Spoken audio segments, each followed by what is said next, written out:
We hit the penultimate stop on season 15 of the 2025 and 2026 Autobahn Sportscar Challenge. Welcome along, everybody, to the JP Broadcasting Network. My name's Alex Goldschmidt, and our man behind the scenes, who will be brought in from time to time, who's been my partner in crime all the way through the series since we started back in September of this year. Chris Murphy joins me.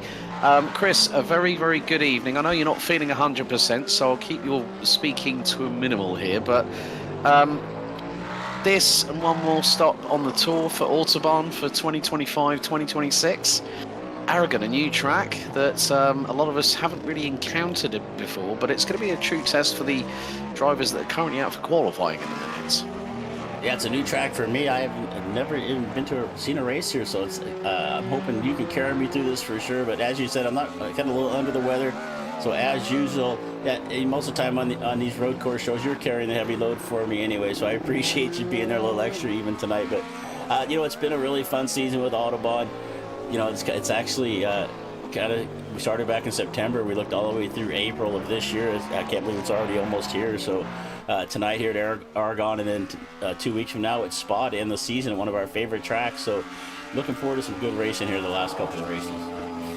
Yeah, we're into the final throes of qualifying at the moment, and we have already had one championship decided. Cadin Richardson confirmed as the 2025-2026 Autobahn Sports Car Challenge LMP2 champion. There's still multiple titles still to decide, because the fact of Brandon Wilson, not here tonight, is only 14 points behind Nathan Dowd, who is on track with Dominic Dernberg. Those three drivers are covered by 36 points.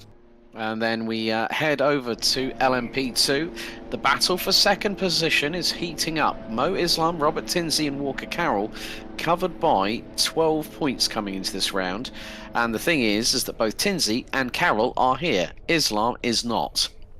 GTD, in the meantime, 1 point separates the top two as the checkered flag is out for qualifying. Robert Cast and Carter Kundiger are battling tooth and nail for the title, which could go down to the wire in 2 weeks' time at Spa-Francorchamps. Bradley Haley rounds out the top three in the standings, but Samuel de Oliveira, the Portuguese man of war, if he gets a win here tonight, he pretty much has secured his place as the GTD AM champion for this season. He leads Paul Slavonic by 55 points. Chris Sherburn a further 10 adrift, and Dale Green in the 979 Porsche rounds out the top four, a further 4 points adrift. So Slavonic not here either. Haley not here either. But we do have 9 cars on the grid here for tonight. The checkered has already come out for it, and here is the team standings. Composite Performance leads on 3,100 points, head of Sector 5 Haley on 2,915. Fury Simsport round out the top three on 2,777. Solpec Precision, Sector 5 Black and Satellite Racing bring up the rear of the team standings here at this circuit. Now, for those not knowing about Motorland Aragon, it's located 60 miles from Zaragoza, and it is basically in the Aragon province of the southeastern province of Aragon itself. First opened back on the 6th of September 2009. It was designed by Herman Tilke, but with very key assistance from a certain ex-F1 driver in the form of Pedro de la Rosa, a good friend of current Aramco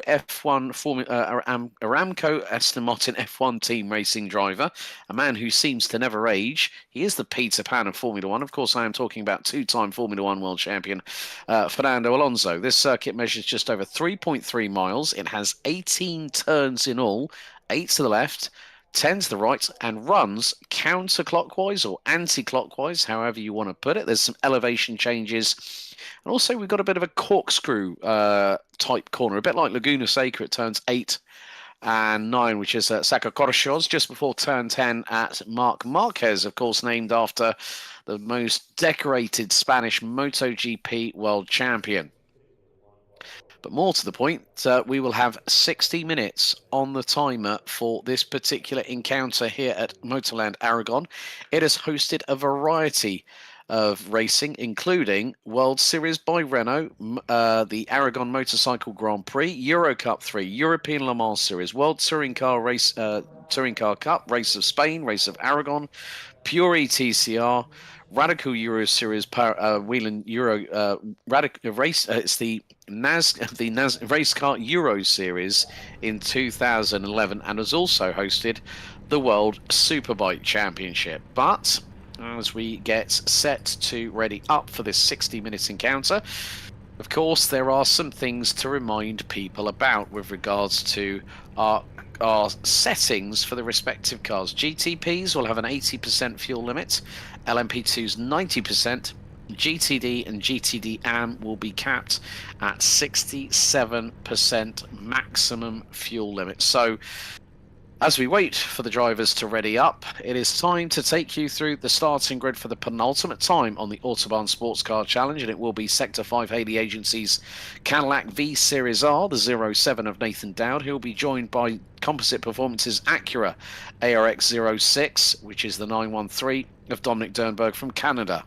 Walker Carroll, running under the Fury SimSport banner, will be running in the number 9 Delora P217. He'll start on pole for the class and will be joined by the 82 of Satellite Racing's Robert Tinsey. Carter Kundiger in the Mercedes 02 Composite Performance's GTD car will be joined by the number 42 of Robert Cast, who normally runs under the GT Dynamics livery but runs under the Fury SimSport banner in this championship. Samuel de Oliveira, the man from Portugal in the 522 GTD-AM Ford Mustang, leads from pole position ahead of the 979 Porsche 992 GT3R in second position in the class, which rounds out the top 8. Chris Sherburne in the Gone Broke Racing Sector 5 007 Acura NSX GT3 rounds out your grid. Now, with regards to it, it's partially cloudy, as you can see the slightly darker grey clouds in the background as everyone's starting to ready up on the grid. Air temperature 22 degrees centigrade, track temperature 28 degrees centigrade here at the circuit. So it is going to be a true test, but with elevation changes, but a very, very long back straight, and that's from turn 15 into turn 16, and it is going to be a very, very heavy braking zone at this particular circuit. But also with the Aragon countryside in the background, it will be very much the case of who can master this circuit and who can get into that flow state. Also, an interesting bit of the circuit was actually used as part of Stage 7 of the 2012 Vuelta a España, which is basically like Spain's equivalent of the Tour de France, all on site, all on bicycles. But more to the point, the good thing is that we are going to start rolling here at Motorland Aragon. Robert Cast has not made it onto the grid in time, so he will have to start from pit lane, and that, in many respects, is going to give him a little bit of a disadvantage to Carter Kundiger. Now, we have seen that Samuel de Oliveira has punched more than above his weight to the GTD AM class this season. And that man, if he picks up a win, which would be, let's just put it this perspective, from round, let's have a look. I'm going to go through the oracle, that is the spreadsheet that we are normally given. Over the last 5 races out of 6 appearances, well, okay, call it this way. Last 6 out of 7 races, Samuel de Oliveira has picked up the win every single time. And if he makes it 1 win, he's put a point on the board for pole position in the class. So if he takes 26 points away from it, he will become our GTD AM champion, as we will now go green here at Motorland Aragon for 60 minutes. And Nathan Dowd and Dominic Dernberg head into the 90 left here at turn 1. Dernberg loses a little bit of time, breaks himself a little bit as we now get underway with the GTD overall side of things. Robert Cast is going to have to wait until everyone goes past as Carter Kundiger leads the way. Samuel de Oliveira quickly followed by Dale Green in the 979 Yellow Submarine Porsche. There is Chris Sherburne, who has changed his livery to what was black and very much fluorescent green to the he's got more of a Sector 5 sort of style, but he has got the Gone Broke Racing sign still on the back bumper of the Acura, but Cartagundiga has pulled away from Samuel de Oliveira and the gap is 1.6 seconds. Meantime, Dominic Dernberg's going to be very, very careful of track limits as they go to the far part of the circuit. Meantime, Carolyn Tinsey, line astern, as they head into the far part of it.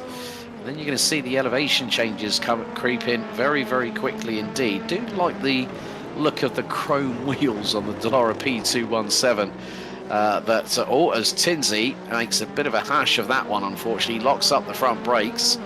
Nearly goes straight on, nearly causes himself a little bit of a grief at that particular moment in time as they come down the long back stretch out of turn 14 all the way down to turn 16. Nathan Dowd hard on the brakes into turn 16, and then it's the quick right-left complex that will bring us onto the completion of the opening lap. Meantime, I haven't seen what has happened to Robert Cast. I am going to do a little bit of investigating now and just ask him what has happened. We could. Well, I'm not going to do that to him. So I'm just going to. I've just basically asked him what's happened. So I'll wait for a reply and see what I get. But that's not exactly what he wanted at this particular time, Chris, to have a drama at this early stage of the race, because both he and Carter are battling away for the GTD Pro title in this series, and the advantage was minimal at best, let's say. Oh, for sure. Something definitely wrong with Robert. I mean, I know he's been looking forward to this race. Last week he was really looking forward to this last couple of weeks, battles with Carter, so something obviously must have happened technical. He actually looks like he loaded into pit lane, but just did not get moving, so I'm not quite sure what's going on there with him. Okay, well, we'll wait until the man himself actually messages me on Discord, so we'll wait and see what transpires. But still, the GTD AM battle is looking rather close indeed. 1.5 seconds covers those three drivers, and there is Samuel de Oliveira in the 522 Milk and Mocha Mustang. Nice to have a chat with him about how that livery came to be. Of course, him and his wife, they do enjoy their fair share of anime over in Japan. There we go. Voiture de course, the race car itself, the yellow submarine, Dale Green, who partway through the season actually did change to Weissach's finest, having gone away from the Aston Martin V8 Vantage that we saw him join the series in. And he seems to have gotten a bit of a handle on the car, as we see that the battle between Walker Carroll and Satellite Racing's Robert Tinsey is getting very, very close indeed, as Carroll goes a little bit towards the outside of turn 1 just to get the rotation through the corner. And then it's through into the double rights here at turns 2 and 3 as they go up the hill. Let's just stick with these guys for a moment, because you can just see the significant amount of elevation change as they go through into the tight left-hander here at turn 5. And Carroll and Tinsey very much this season have been very close in terms of battling, and Tinsey always seems to be on the back foot, so to speak, but Walker Carroll opens the door there. That was very, very close indeed. Carroll runs wide off the circuit. It's going to be downhill here into turn 8, 9, and as I said, a bit like Laguna Seca through the corkscrew. Then they're going to go sweeping through round turn 10 at Marc Marquez. It's going to be uphill once again through into turn number 11 before we then go into the next set of corners, a bit of a multi-corner chicane. So turn 12, just rotate it through the corner, now into turn 13, so an easy to negotiate right-hander. Then it's over the curbing, through down into turn 14, then back into turn 15. And who on earth has kicked? Oh, that's probably Dominic Dernberg. He must have gone straight off at turn 15, went straight through the gravel and kicked up the kitty litter onto the circuit. So let's have a look. It's whilst he was chasing down Nathan Dowd. And this is going to be the moment that we see that he's probably going to be a little bit too... Oh, yeah, just too much speed into turn 14. And, yep, there she goes. And more kitty litter gets sprung on the circuit. Yeah, unfortunate off there for Dominic. He had pretty close up kind of the back of Dowd. He's only about a second back there. Going to lose some time here. So 4.5 seconds back. And as we've seen most of the time with Nathan, Nathan doesn't make a lot of mistakes. So that's going to be hard for Dominic to make up now at this point. Yep. Because that has lost him a bag full of time. The gap was a second. It's now up by nearly 5 times that. As he's now, oh dear, well, Dominic Dernberg has just hit his incident point limit, so that is going to be the trundle of shame down the pit lane, aka a drive-through penalty for the number 913 from Composite Performances. It's not helping him, but the thing is at least, irrespective of whether he finishes first or second, he's still going to get a good amount of championship points. And what this will mean in terms of the battle between Dowd and Dowd and Dernberg and Wilson going into the final round, because let's not forget, folks, the final round in 2 weeks' time at Spa-Francorchamps is the last round of the series, and also with that is the 4th and final round of the Autobahn Endurance Cup, whereby double points are up for grabs, because it will be a 90-minute race, not a 60-minute race, and thereby we'll be able to decide who is the winners of the respective Enduro Cups. And I'll give you an update on the championships for those as we speak, just to help fill a little bit of time, because this is going to be a very, very long race for everyone involved, including us here in the commentary side of things. Dominic Dernberg leads the Enduro Cup by 1 point ahead of Nathan Dowd. Brandon Wilson a further 19 back. We haven't seen hide nor hair of these two drivers. Pat Pelchat and Harrison Higgins, who ran at the top 5. Kadin Richardson could be very, very close to wrapping up everything with the Endurance Cup, the Enduro Cup in LMP2 next time out. Carter Kundiger leads the way in the Enduro Cup in GTD on 124 points. Bradley Haley, 16 adrift. Brian Bennett on 38 adrift, and then Robert Casters a further 44 points back. In terms of the Enduro Cup, Samuel de Oliveira could do the double this season.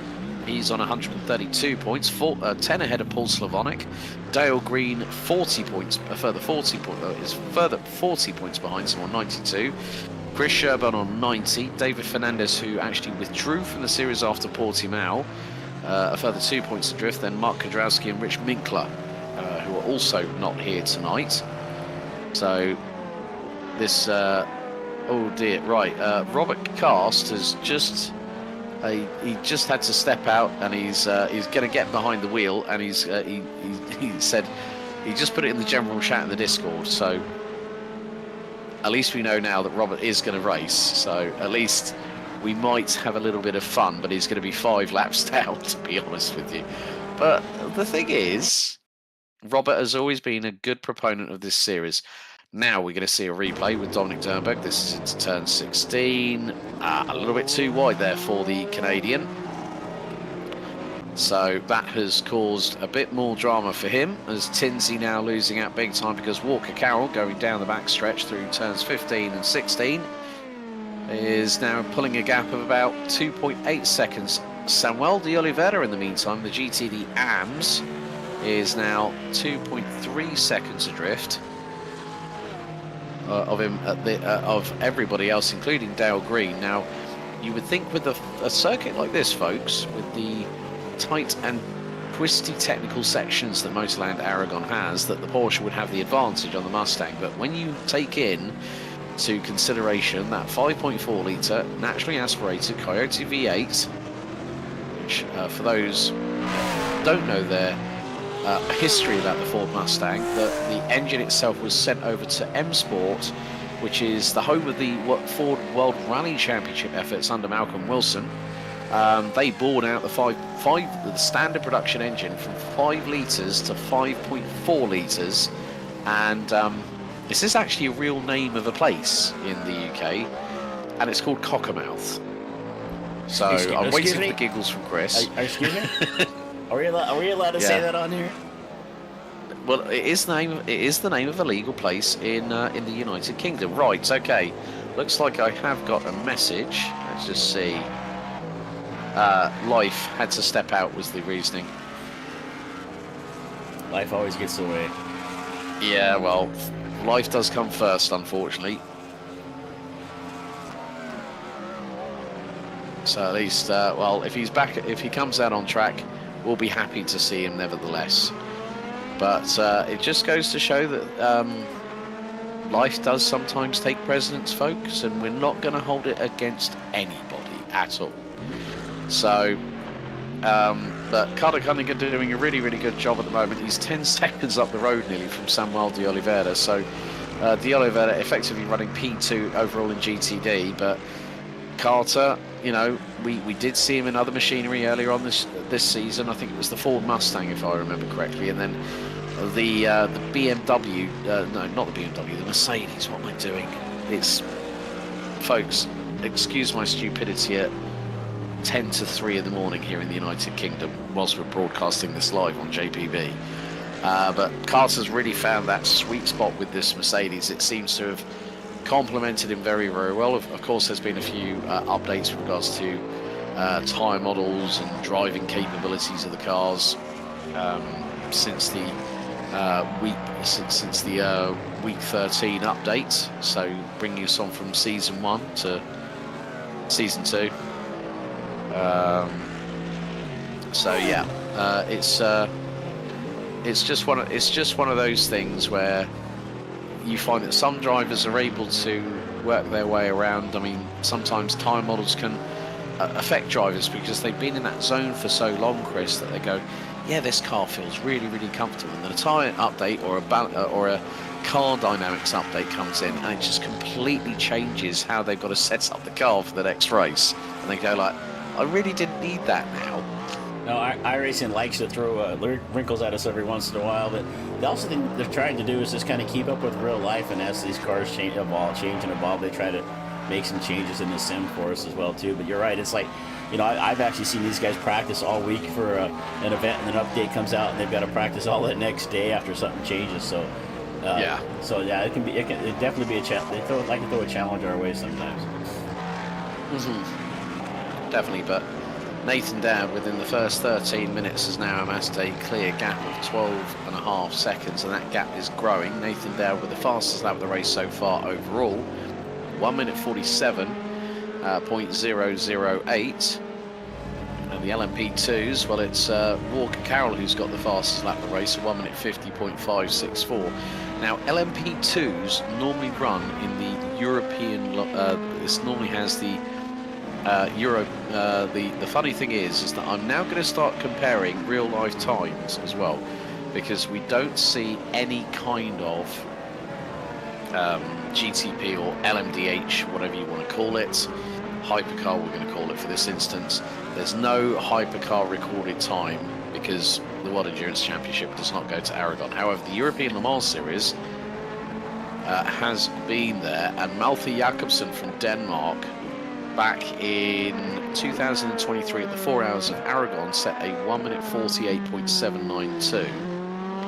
Then we look at now how GT3s. Yes, JMO Hartling in this year's GT Winter Series, the GT Championship organised by Goodlick Racing. JMO Hartling did a 1 minute 54.691, funny enough, in a Mercedes AMG GT3 Evo. And Carter Cunningham at the moment is 1.4 seconds off of that, but with a lap time, you sometimes have to figure in that yes, iRacing is one of the most, if not the most realistic of the simulators that we have in the world of sim racing. You know, the team at iRacing do a fantastic job of trying to keep people on their toes and keep them guessing and try and make the racing as true to life as they can, with updates on tyre models, performance, that kind of thing. You know, there's so much. And also we've had some more recent additions to the iRacing server. I mean, Adelaide's been a recent addition, so has St. Pete, you know, the home of the Grand Prix of St. Pete that always kickstarts the NTT IndyCar series every year without fail.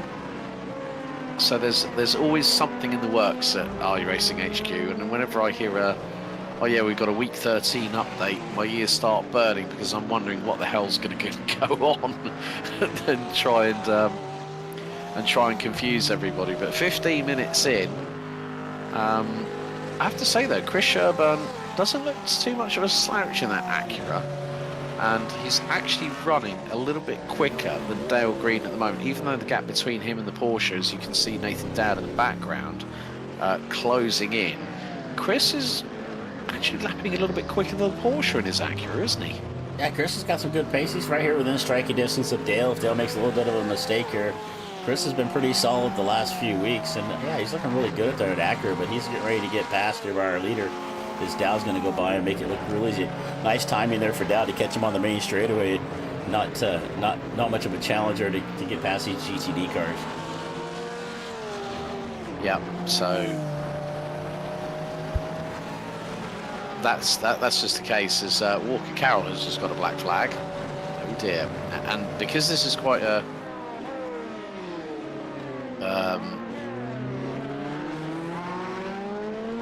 sorry, I'm just responding to Robert Cast, bless him.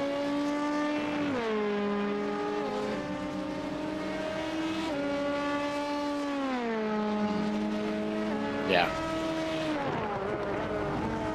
I think it's just the case of, you know, it is always going to be that case of when it's a new track, you're still exploring what you can or what you can't get away with a little bit. And as we now see Nathan Dowd closing in on the man that probably has, at this moment, one hand on the GTD Championship title for the series, in the overall classification.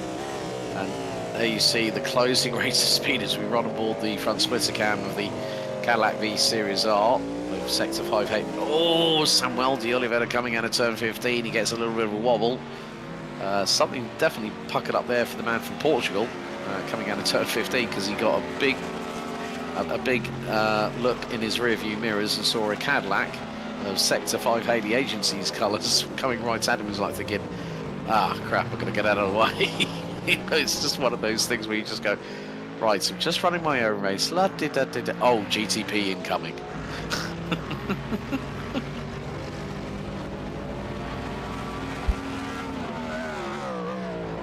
But the interesting thing, I think, Chris, is, you know, this is an unknown track to a lot of us. I think this is the first time I've commentated on a race as you have.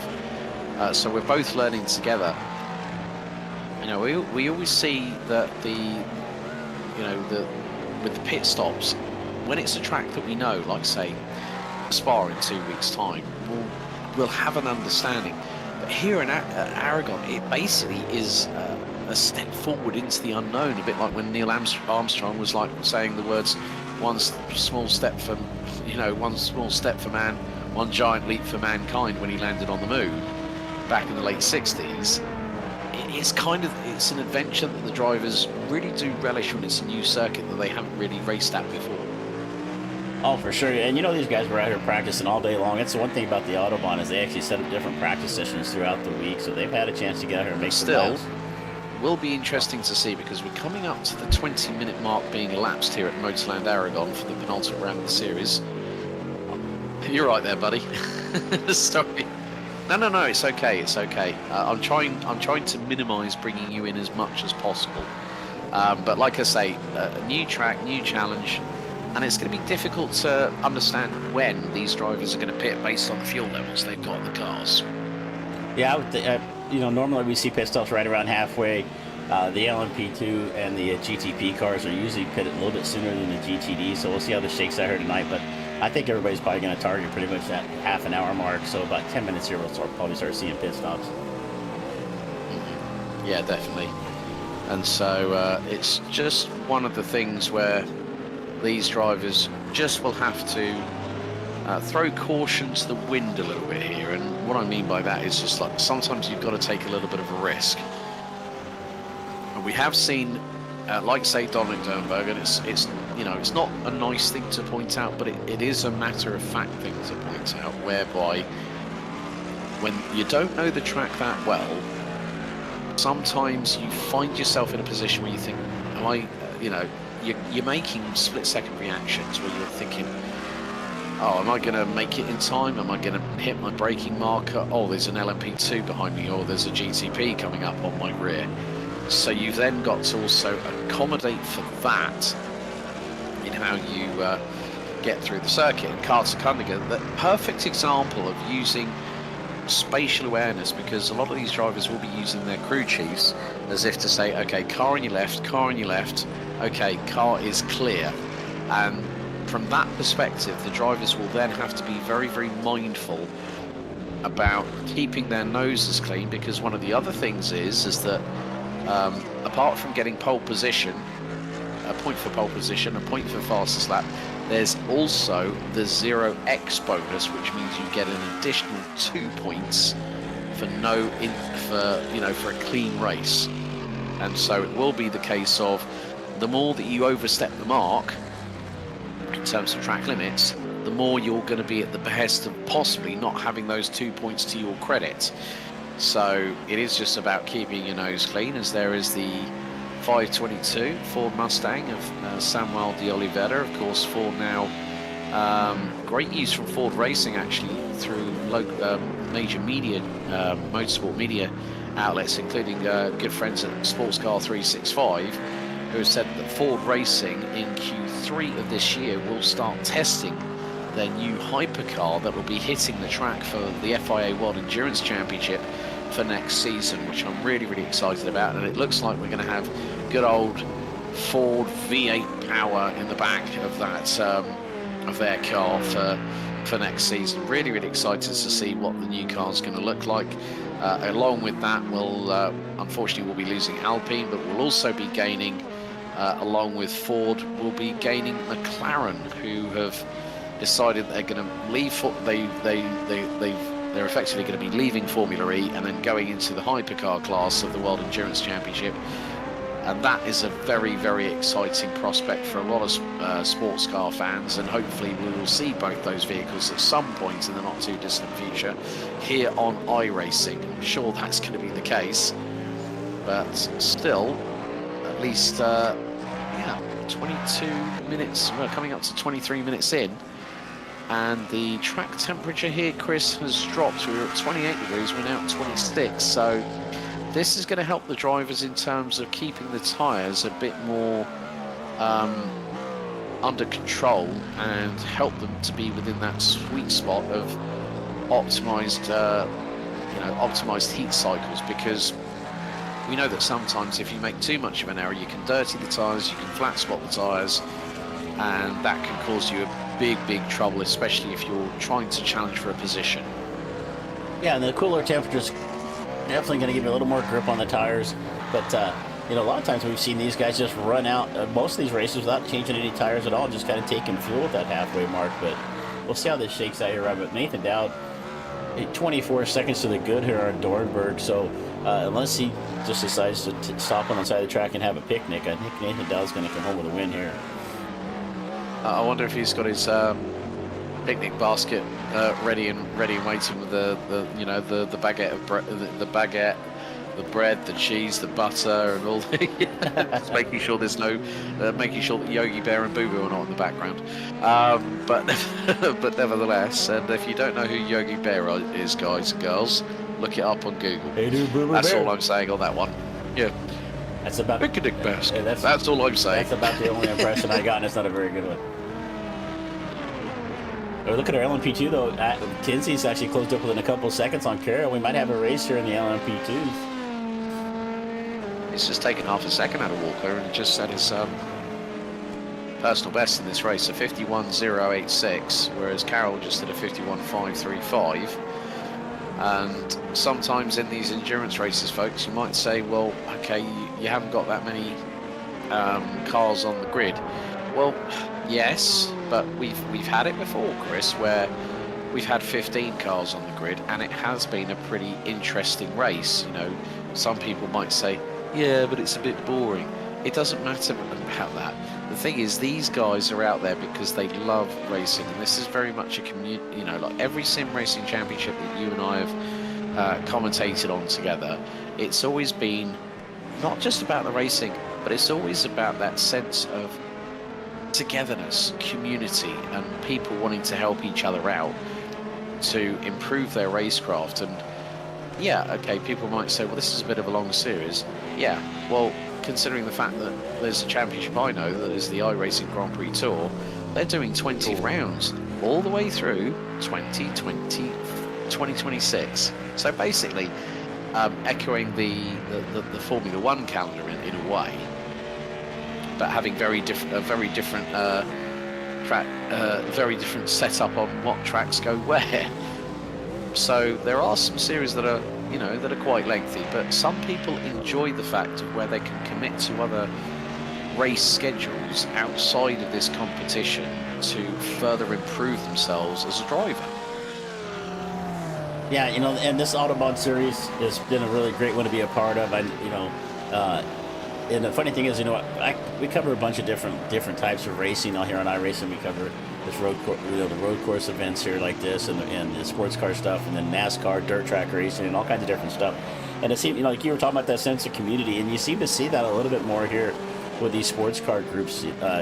We see it here with the Autobahn. I know we were working a series on Tuesday nights, and that community there was just a really strong community. So that's really a lot of it here.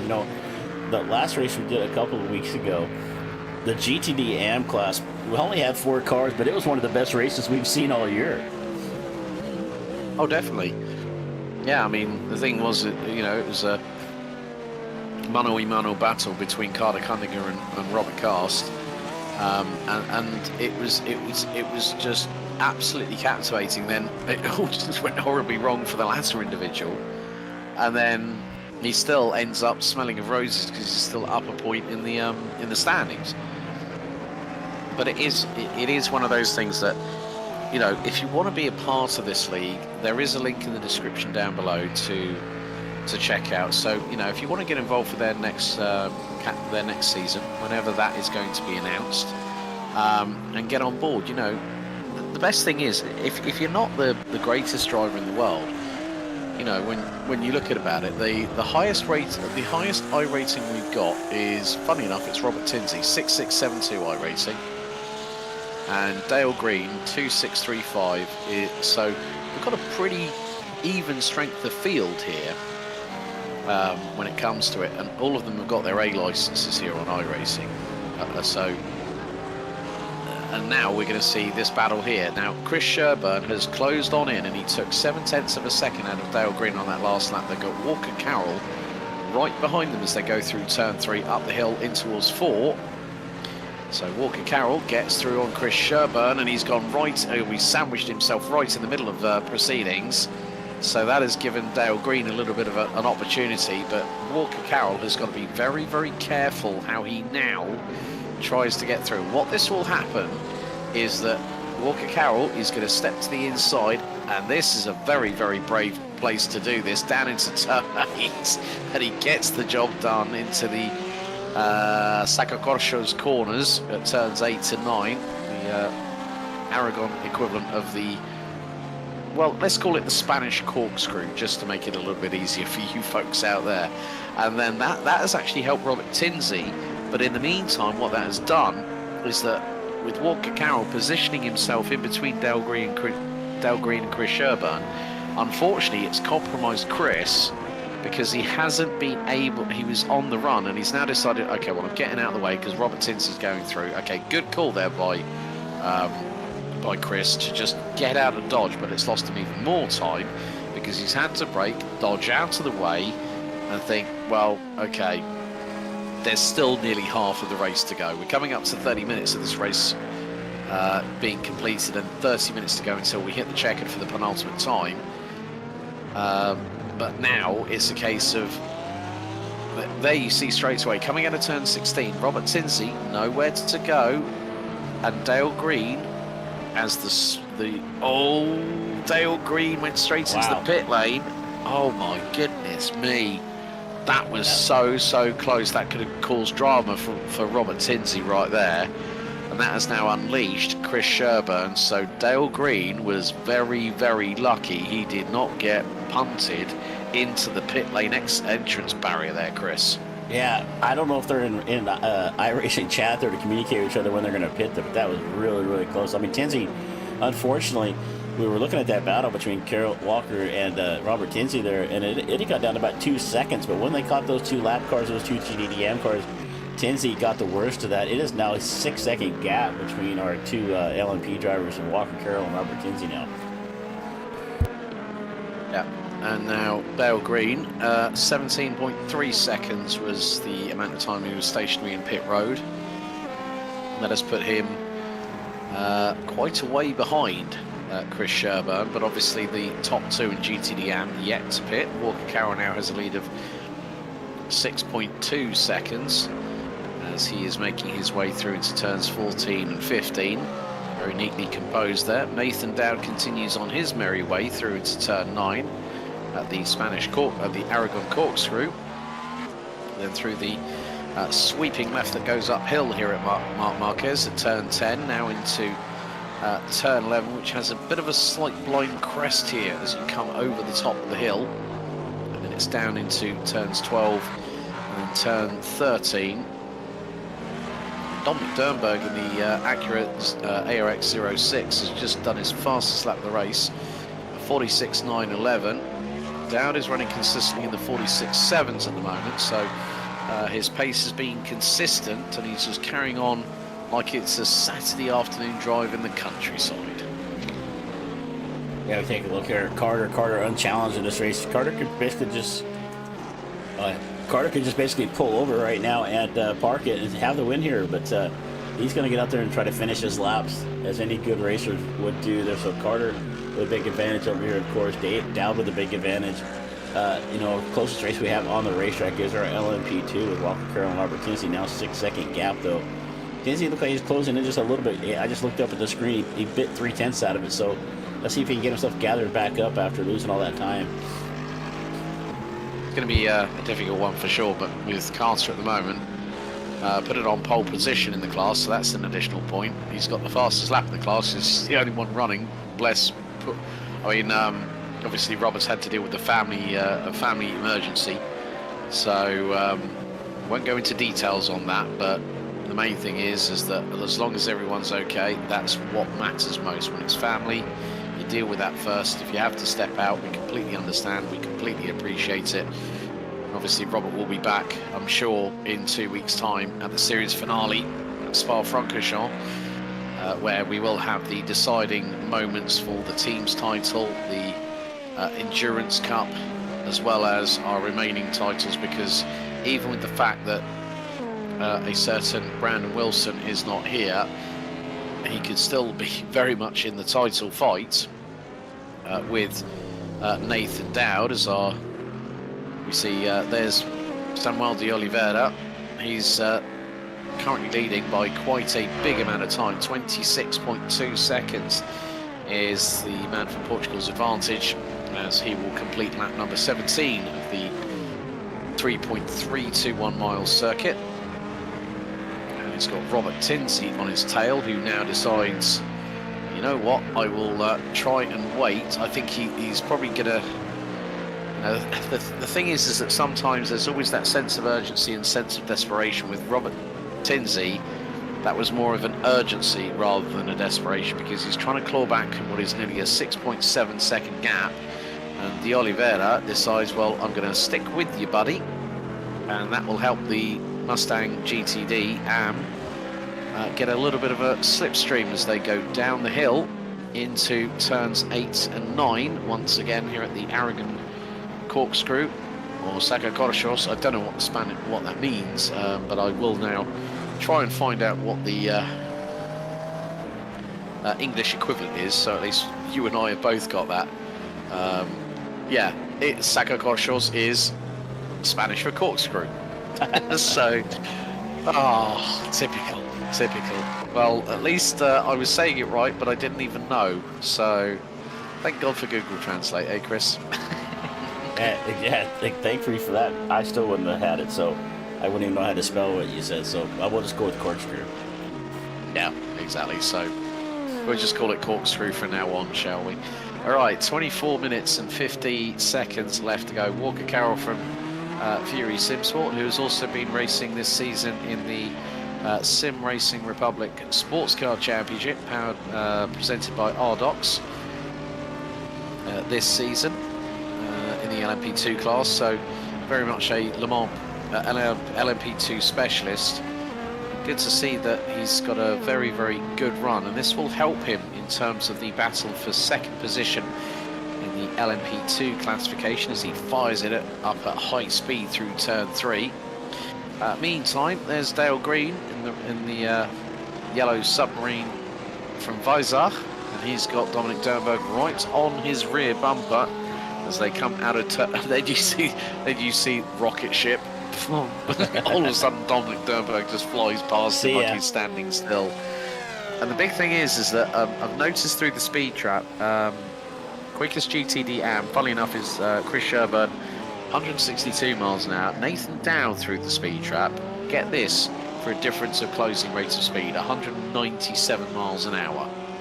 That is a huge, huge amount of closing speed, because coming down even the start-finish straight out of turn 18 into turn 1, and then you've got the very, very long back straight from turns 15 to 16, very much like from turn 11 to turn 12 at Kota.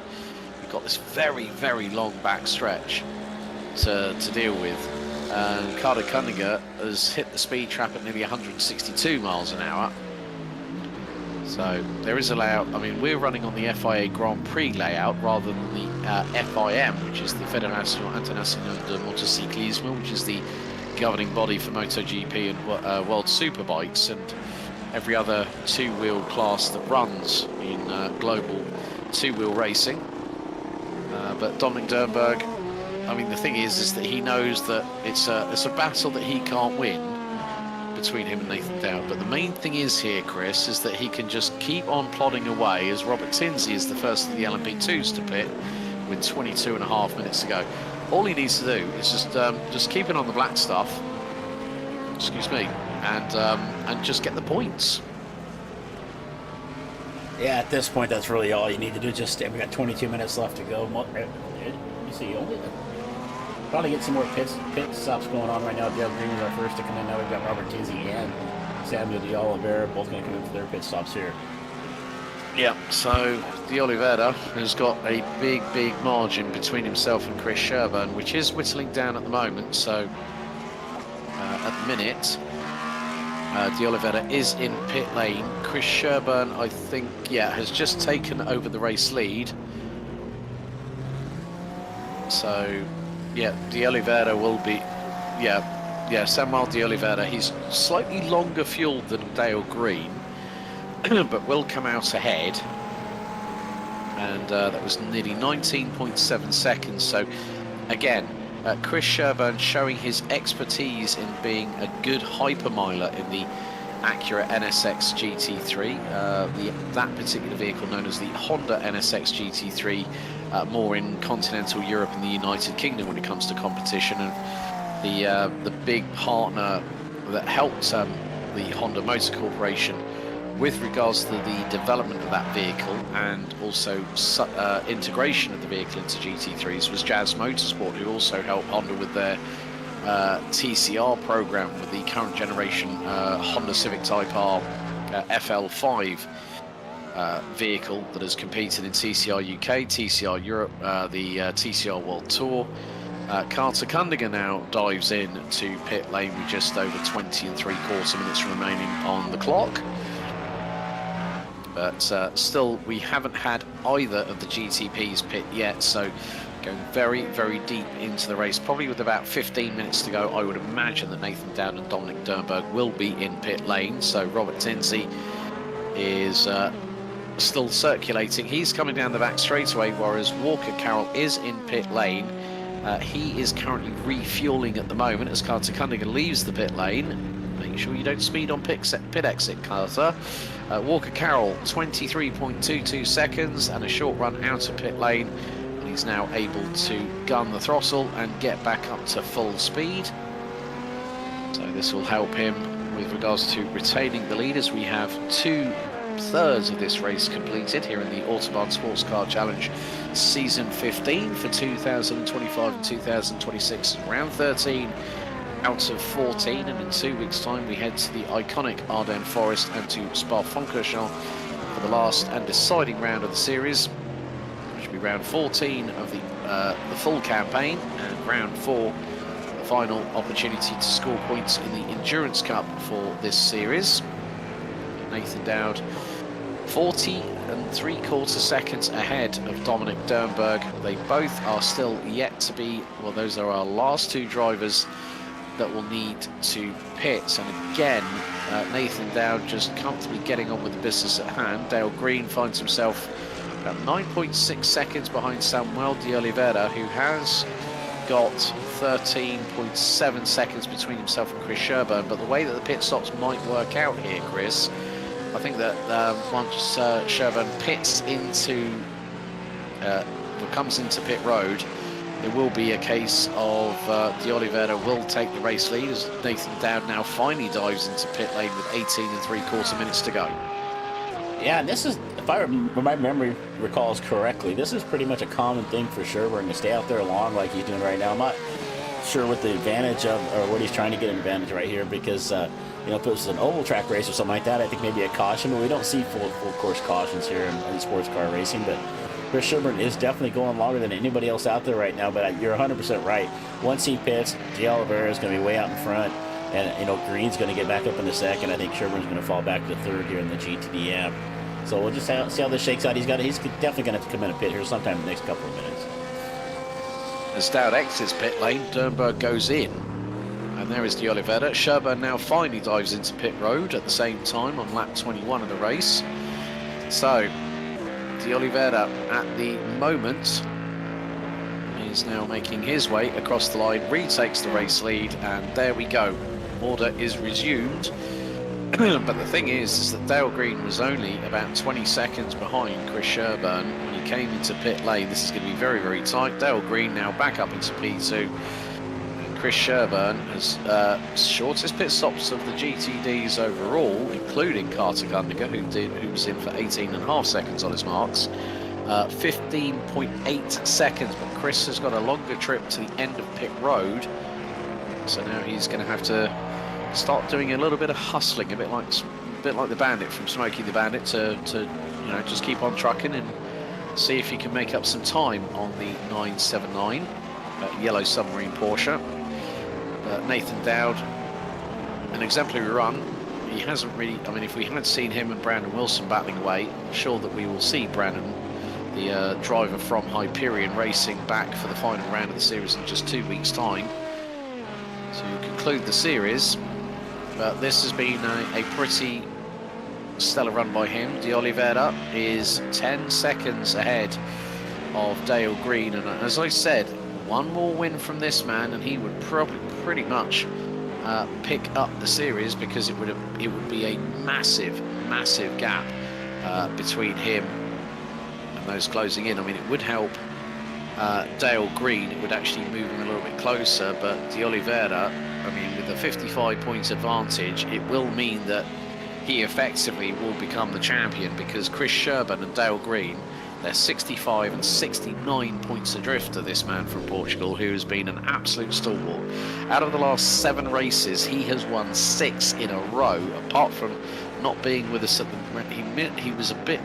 He did admit to us at one of the previous post-race interview shows here on the Autobahn Sports Car Challenge broadcast that we've had here on JPB, that he was a bit gutted he had to miss his home race, but something, you know, life gets in the way and things do transpire. But nevertheless, he has been putting on, he's been the stellar,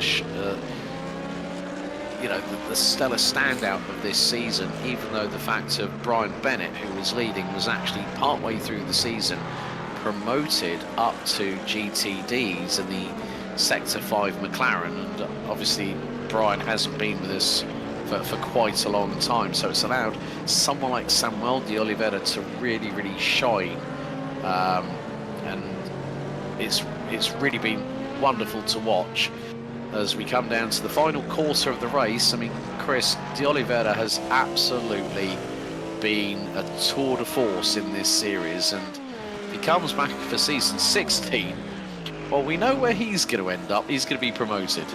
Oh, for sure. I don't think they're going to let him run in the AM class anymore after this. If he can hold on right here for the rest of this tonight, that's 7 wins in a row. definitely more than likely going to have the championship locked up before we even head to Spa. So just a fantastic run here from Samuel. He's ran great all season. He's just been a pleasure to watch. You know, first couple of races, he kind of struggled a little bit, but once he's found his footing, he has just taken off, and he has just controlled this GTD class all season long. But he has indeed, as still, well, the thing is, it looks like Walker Carroll is going to be lapped by Nathan Dowd very, very shortly. And it was only going to be a matter of time that would happen, to be honest with you. So, and Walker Carroll, that is basically up to P3. That is all. Dale Green has just copped a black flag penalty with 13 minutes and 50 left to go on the clock. So still, any mistake from any driver at the moment could really put them into a bit of a hurt locker situation. But the main thing is that within the first 20 minutes, everyone started finding their groove. A couple of drivers had a few moments from time to time, but still, nevertheless, everyone that has started this race looks like they are going to finish. As there we see our man in 02 Mercedes, Carter Kundinger, and he's also done a pretty standout job, but obviously we would have loved to have seen the battle between him and Robert Cast, but well, there's always next time, folks. There's always next time.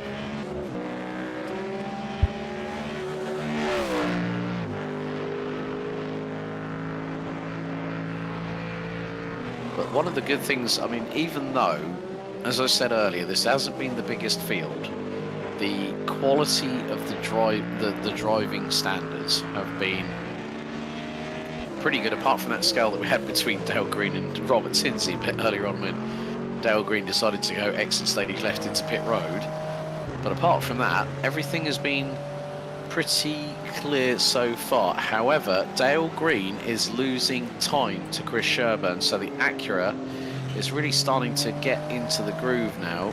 In the last lap by the 007 from Gone Broke Racing, he just did a 1 minute 58.394. Dale Green's previous lap was a 1 minute 58.830.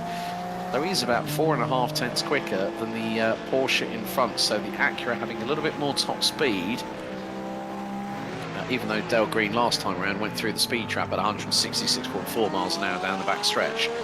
But Chris Sherburn is doing everything he can to close that, what is now a 10-second gap to the Porsche in front. Dale Green across the line, and that will be a 1 minute 59.557. So let's see how much time Chris Sherburn has taken out of him on this particular occasion. And it is going to be a 1:59.037. So half a second taken out as Chris goes a little bit deep into turn one. That is not going to help him in chasing down Dale Green for that second position. But this man here, I've run out of superlatives to describe him, Chris. Did we say super? Did we say? I'm not going to say perfection because nobody's been perfect, but he's been pretty flawless, I would say. You know, you don't really see Samuel make too many mistakes. He seems to put the car in the right spot when he needs to, and but he's definitely been looking really strong here tonight too as well. I don't think I've seen him get off the track yet. Maybe one time when he was getting passed by one of the LMP2s, but otherwise he's been pretty steady tonight as well. He has. He's been pretty outstanding, I think is probably the best superlative I would put on this man, considering his run of success that he's had. But Walker Carroll, let's have a look at his run so far in the Autobahn Sportscar Championship, because he's had, he wasn't with us at Daytona. He got third at Road Atlanta, second at Motegi, then a third at Long Beach, one at Road America, a second at Portimao, Bathurst, third place, Jerez, won it. Yeah, so Walker Carroll looks like he might be on. Yeah, he's very much on for victory number 4 out of 5 appearances, because he wasn't with us at Sebring. And we are into the final 10 minutes of the race. And with regards to Nathan Dowd, well, looking at his results, 5th at Daytona, 3rd at Road Atlanta, 3rd at Motegi, 6th at Mosport. Long Beach was 3rd, 2nd at Road America, 2nd at the Algarve, 1st at Bathurst, after we saw dramas with Brandon Wilson having two major accidents, one going through Brock's skyline and flipping the car. Jerez was 2nd, 1st at Indy, 2nd at Sebring, 2nd at Hockenheim. So this will be the first time since round 10 that he will have picked up a victory, and this will effectively put him in the lead of the GTP standings going into the final round. And with the lap times, that was 1 minute 48.037 for him. So he's got a lot more of an opportunity to finish ahead of Brandon Wilson, because it is all going to come down to a multitude of factors, and it also depends on how many GTPs we have running at Spa, because this effectively gives it, like say a tennis game where it's like, you get Juice and then you get Advantage. It's going to be Advantage Dowd versus Wilson, and the thing is that he'll be on match point next round in 2 weeks. Yeah, the one thing about when we go to Belgium, go to Spa, you never know what the weather's going to be like there either. I mean, we had rain at Bathurst. Yeah, I knew it. I knew you were going to say that. I had a feeling you might say that, buddy.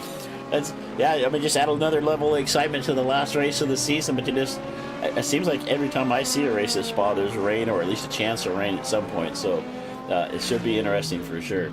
No, don't remind me of rain at Spa, because I'm getting PTSD flashbacks to the CrowdStrike 24 Hours of Spa-Francorchamps 2023.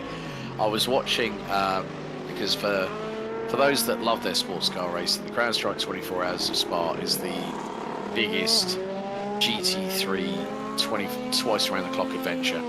I think we had about over, I think it was close to like 70 cars competing, and in the shootout to qualify for the top 20 for Super Bowl on Friday, they normally do the initial qualifying, which is Q1, 2, 3 and 4, and partway through Q3 it absolutely peed it down. It was peeing cats and dogs, like it was non-stop, and it got worse and worse and worse.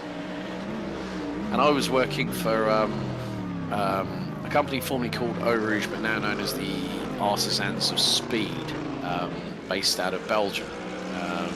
Shout out to my good friend Tom Castamans, who runs it, who just recently celebrated a birthday.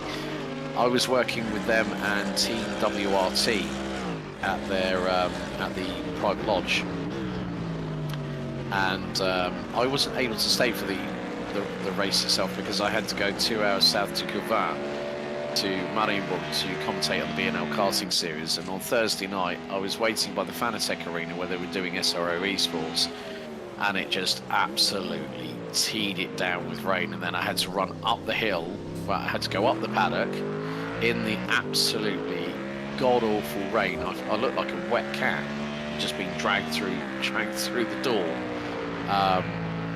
And luckily enough, thank God for heated seats, because within 5 minutes the back of my jeans were completely dry, and so was the back of my t-shirt. And then I had to drive, I think, what was it, about an hour in the torrential rain out of Spa, back to my hotel, and then everything got a thorough going over with the hairdryer when I got back to the hotel room. I was just like absolutely sopping wet. So if we do get rain at Spa, that could spice things up, but we have got another 5.5 minutes to go until the end of this race. And yeah, Nathan Dowd, what can you say? Nothing but an absolutely stonking drive at the front end of the field. Yeah, just 40 seconds now with 5 minutes left to go in this race. Yeah, Nathan's just been really strong. And you talk about the rain like that. That's what it's like living in Oregon. So it's we get to deal with that all the time. So it would have just been a normal Friday afternoon for us, I'm sure. Yeah, looking up and going, oh, those clouds don't look too great. Yeah, rain will be here in 5 minutes, and 30 seconds later it comes down. Exactly. Like, you always get that person, yeah, it should be all right, it'll be fine. It'll blow over. It'll be done in like about, it'll blow over. We done like 5 minutes, and then like the rain comes in and it stays for at least an hour, and you're like, You look at you sort of like you give that side eye to the person, or the like the good old 1,000-yard stare to the person that said that, and you're like, really? Did you have to say that? Yeah. Why? And then they get the blame for, it's like it's like the hashtag that has been adopted here at Autobahn Sportscar Challenge, blame Carter. Yeah. Yeah, it's just like with Belgium, you can never tell what the weather's going to do. I mean, like the next 3 weeks, I'm off to Denmark, then I'm off to Portugal, then I'm off to Belgium. And I know for a fact that the weather's not going to be that great in Denmark. I'm just hoping that Portugal's going to be a little bit sunny down in the Algarve, to be honest with you, because otherwise I won't be a happy bunny. I'm sure you'll be fine. Take your raincoat, you'll be all right. Yeah, that depends if my raincoat can fit in the carry-on luggage I've got to take with me. You never know. You never know. It's just one of those things, really. But what can you say? You can't say any fairer than that.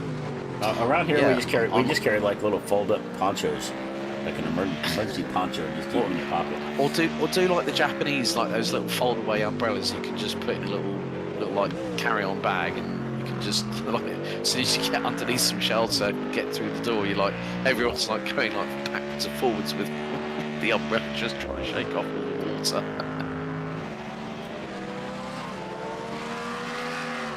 But yeah, I mean, next time around, we should have less than 2 more laps to go here at Motorland Aragon for the penultimate round of the 2025-2026 Autobahn Sportscar Challenge here on the JP Broadcasting Network. Thank you very much for everyone that's joined myself and Chris Murphy here on the broadcasters. Oh, we've had a drama. Robert Tinsey, what has happened? Oh dear, the first. Oh, he's just gone straight on. That was not iRacing. That was not a crash. That was just he just went straight on and hit the escape road. And any time it's they drop down under like 20 mile an hour, it calls it a crash. Oh. Come on, iRacing. Get your stuff in order. Get your house in order. That's not a crash. That's a lock up the brakes and go straight off.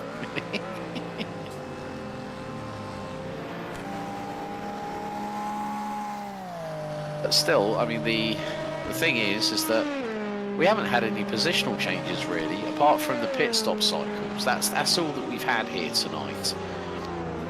As Nathan Dowd has gone on to the penultimate lap of the race, so he's just done a 48.3. Dernberg is the best part of half a lap behind him, actually. So Nathan Dowd has just run away with this. Walker Carroll, he's done a pretty solid job as well in the number 9 Fury Simsport vehicle as he makes his way around the circuit. Carter Kundiger continues to be the sole running entrant after the withdrawal of Robert Cast here tonight. GTD division, and Samuel de Oliveira 22.1 seconds up the road from nearest competitor in the 979 Voiture de course, the yellow submarine, Dale Green, and then Chris Sherburn rounding out the top. Oh, and Chris has had, so we have had an incident, and that is Chris Sherburn off and into the barriers. That left side took a bit of a lick there, and I think the left rear might be damaged there, Chris. Yes, it is. That wheel does not seem to be working as it should do. I got some heavy damage on the left rear. You can see it actually pop on the right front up in the air, so mistake there from Chris. He's got no wheel. He's got no wheel on that left rear, I think. Yeah, mechanical black flag. Yeah, meatball flag. So, yeah, meatball flag for him. So I'd like to take another look at that replay if we can, because very shortly we will be getting underway with the white flag lap. We'll be very, very close on time, but Chris Sherburn, that was a big moment. So, I'm at the rewind here a little bit. So this is actually up the hill. So he's got in, and the car's just snapped on him. I'm wondering if that. And you're going to see here that when he starts to move the car forward, that left rear wheel is not even moving.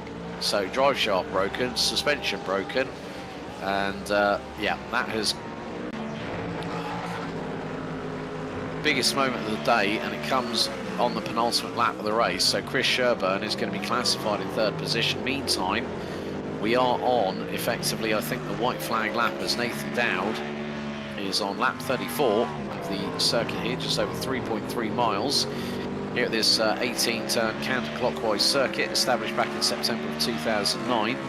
Nathan Dowd is punching his ticket towards victory lane here at Motorland Aragon for round 13 of the series. He's closing in on Samuel de Oliveira, who will be passed by him very, very shortly. They come out of Marc Marquez at turn 10. Up the hill they go. Dowd. How close do you want to be to the back of a Ford Mustang there, Nathan? That was very, very close indeed. However, he is going to be very much heading his way towards victory lane. And one of the good things is Samuel de Oliveira behind him will take the checkered flag straight after him as well. And he is on course. He will be on course very shortly to, I think, clinch the GTD AM classification for this season after a stellar amount of drives. Down into turn 16 we head for what is going to be the final time, nearly a minute advantage for the man that you have on your screens at home right now, the Sector 5 Haley Agency 07 Cadillac V Series R of Nathan Dowd powers his way through the final couple of corners. It will be the run to the line. The checkered flag is out.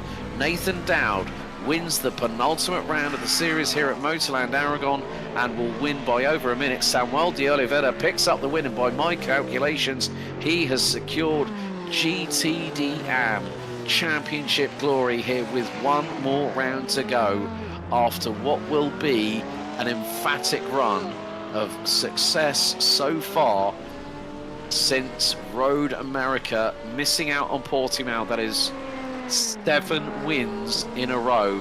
Walker Carroll will stake his claim to second in the championship in the LMP2 division by taking P1 in the LMP2 class.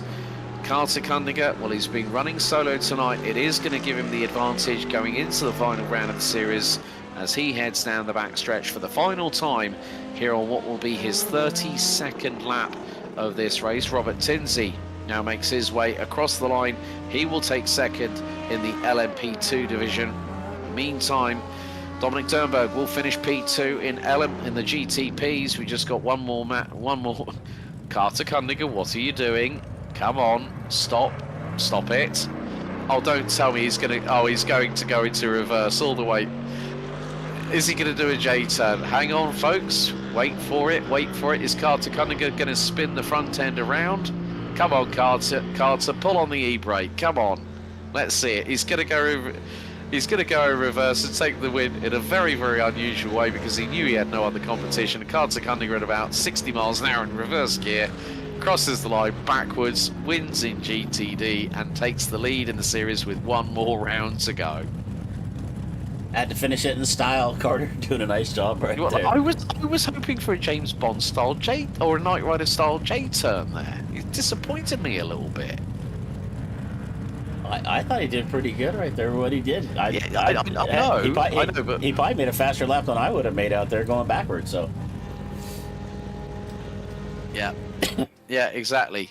And to be honest with you, well, that, as they say, is that on that particular occasion. So let's run you through the results of round 13 out of 14 for the Autobahn Sportscar Challenge here at Motorland Aragon. Nathan Dowd winning by just over a minute ahead of Dominic Dernberg, taking the victory in the GTP class. Walker Carroll takes the win in LMP2 ahead of Robert Tinsey.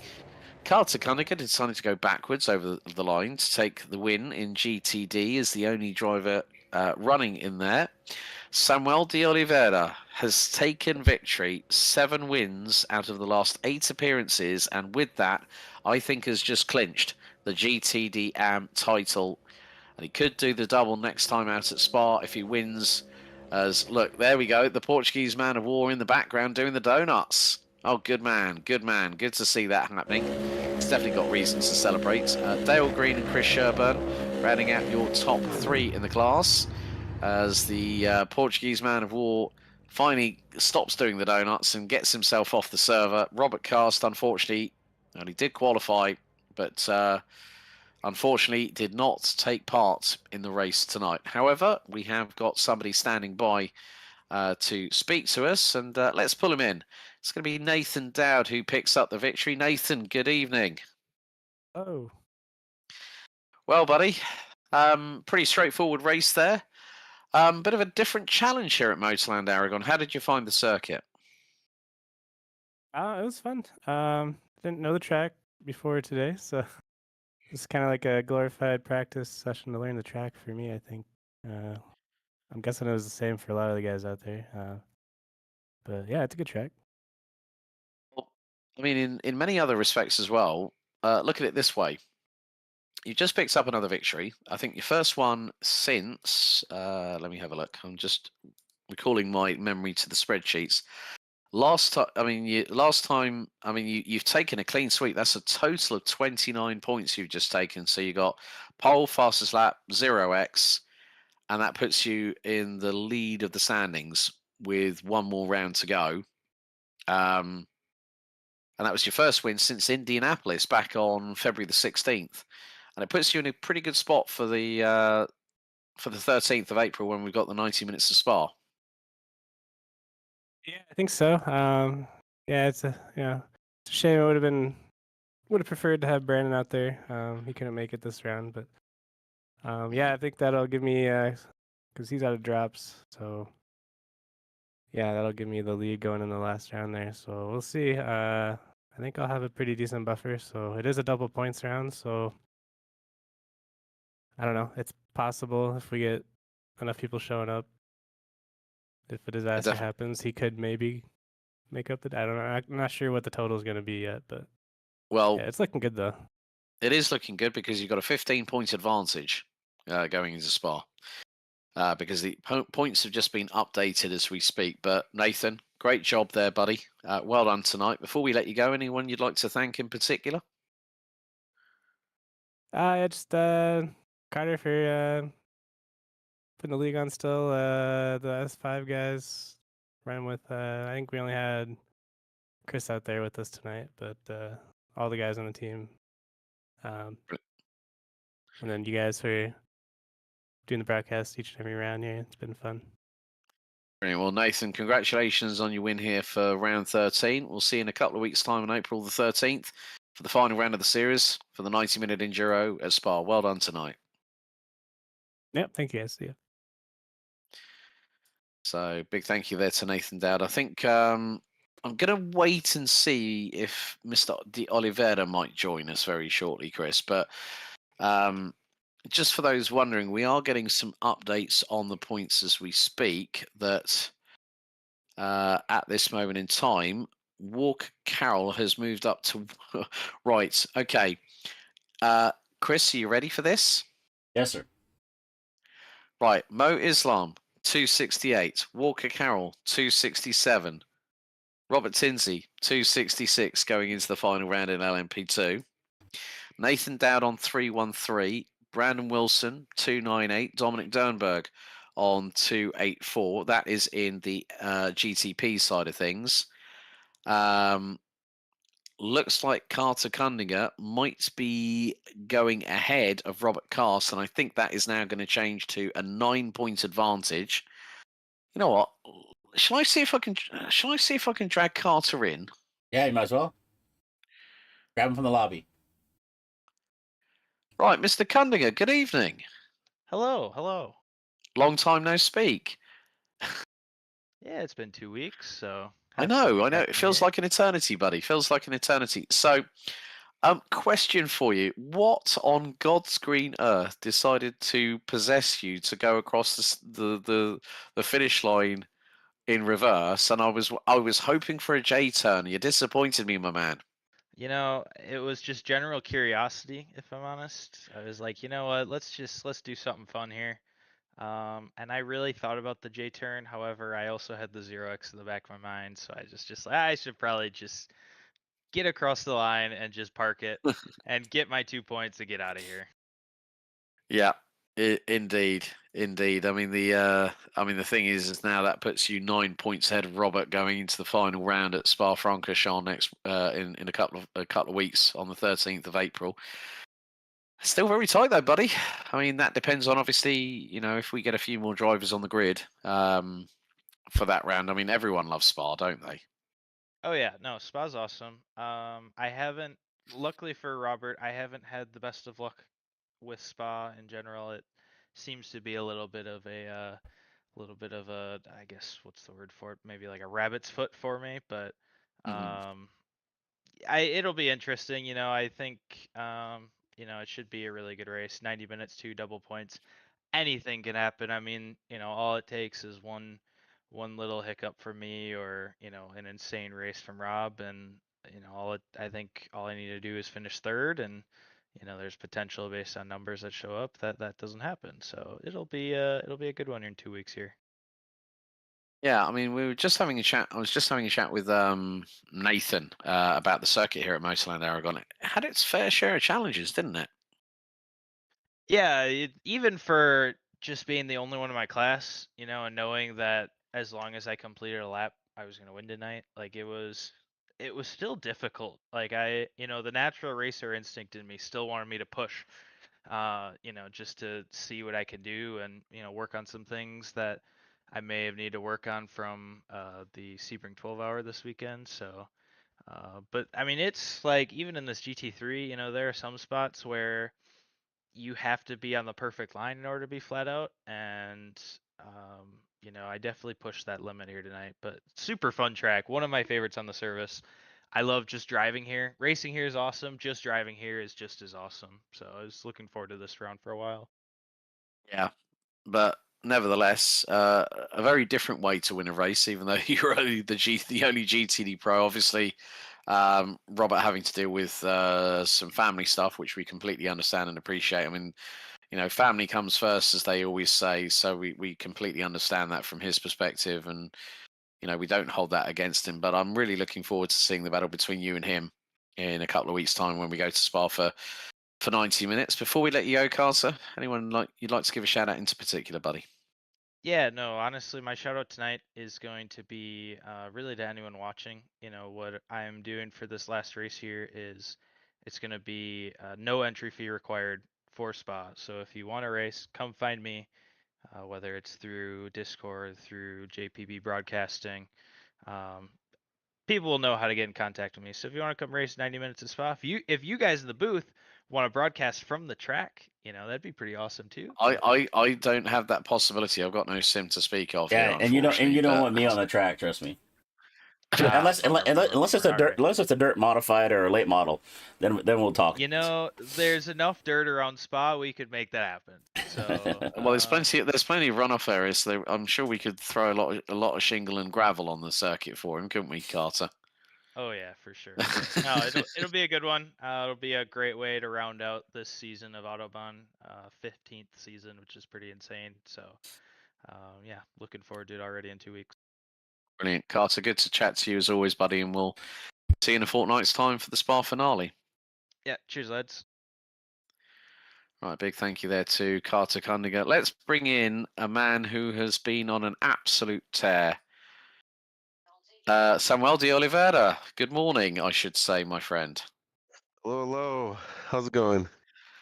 I'm good. I'm good, and I think I have to say muito parabéns because I think you've just wrapped things up in GTD-AM for the 2025-2026 season. I think you've just got enough points to not have any challenges going into Spa next time out. You picked up 27, so well done, buddy. Congratulations. Muito obrigado, muito obrigado. Yeah, I think that is it, at least according to the math. Basically just getting a win here would secure it. So yeah, I'm pretty happy about that. Second half of the championship just went great. I feel like the tracks, the car, I feel like I was just getting in a groove. I joined this championship maybe like a month or two after a pretty long break from sim racing. So um, I feel like as I was going on with this championship, I just basically was getting back on my usual rhythm, and it just helped. Of course, shamefully we had very little participation today. Would have been nice to see if a fuller field is an amazing track. I really love Aragon, but But yeah, very happy with it. There's still the Enduro Championship in Spa, so there's still that. I still have um, Dale, Chris, Paul contending for that championship, so there's still something to fight for next in 2 weeks. Yeah, and of course, the legendary circuit, of course, none other than Spa-Francorchamps. It's a great track. It's a fan favorite. It's a driver's favorite as well, isn't it? Indeed, it has everything you can want from a circuit. It has fast corners, slow corners, long high speed corners, the famous Radion. So there's a lot to go for there, and we all know it. So it's gonna be fun. I think it's gonna be very competitive. Chris has actually got a replay of you doing the donuts after taking the checkered flag after Nathan. So a brilliant way to cap off, your first title in this series. I mean, the Mustang's been, your weapon of choice, and it's really, really worked for you so well over the last 7 out of 8 rounds, where you've taken every single victory, and you've deserved this, my friend. You really, really have. So congratulations, and we look forward to seeing you in 2 weeks' time. For you and me, it will be April the 14th rather than April the 13th, because, of course, for those that don't know, Portugal and the UK are on the same time zone. So, but well done tonight, buddy. Congratulations. Before we let you go, anyone you'd like to give a shout out to? Thank you so much, and yeah, I'll give a shout out to, first of all, everyone that showed up today, and to my teammates at GBR, Dale and Chris. We've been having some really fun races. It's been really good to spend time with them, and just enjoy these championships and events together. It's been great. Brilliant. Congratulations, Samuel. We'll see you in 2 weeks at Spa for the finale. Yes, sir. See you in 2 weeks. Goodbye, everyone. Well, Chris, what can we say? Okay, it wasn't the biggest grid, but we had clean racing. We did have a big drama. I mean, unfortunately, Chris Sherburn trying to chase down Dale Green, having to retire the car with a handful of laps to go with a broken left side of the rear end. But nevertheless, Nathan Dowd, 9 points ahead of Brandon Wilson going into the final round of the series. Samuel de Oliveira pretty much has wrapped up the GTD AM side of things in terms of the overall series, but there's still a lot to play for in just 2 weeks' time at Spa for the 90-minute finale. Yeah, I'd like to see the battle between Carter and Robert, like you said earlier, but I think we're going to see that in a couple of weeks at Spa, come down for the championship right there. So, yeah, it was a good race. A good race tonight. Everybody put on a good show. Unfortunately for Chris Sherburn, he ended up in the pits, and Robert didn't even take the green flag. But really looking forward to the final round of the season. Well, I guess not looking forward to it. It's been a fun season to cover, but it's I do enjoy any time we get to go cover a race at Spa. So looking forward to coming back in the on the 13th of April. Indeed. Well, that's it from myself, Alex Goldschmidt, and Chris Murphy here on the JP Broadcasting Network. Thank you so much for joining us for the penultimate round of the 2025-2026 Autobahn Sportscar Challenge here at Motorland Aragon. April the 13th, that is the date in your calendars for the final battleground of what will be the season finale, not just for the Autobahn Sportscar Challenge's 15th season, but also the 2025-2026 Autobahn Endurance Cup. We head to the Ardennes Forest, we head to Spa-Francorchamps for a 90-minute showdown in the Belgian countryside. Thank you so much for watching. Don't forget to like, share, and subscribe. And as Carter Kundiger rightly said, if you do want to enter, they will. He said that the league is waiving all entry fees, so zero entry cost to join, whether it's a GTP, LMP2, GTD, or GTDM. The more, the merrier, because Spa, as we rightly said, it's a fans' classic and it's a driver's classic. Until next time, race hard, race fair, and if in doubt, well, you better go flat out. We'll see you next time. Thanks for tuning in. Good night.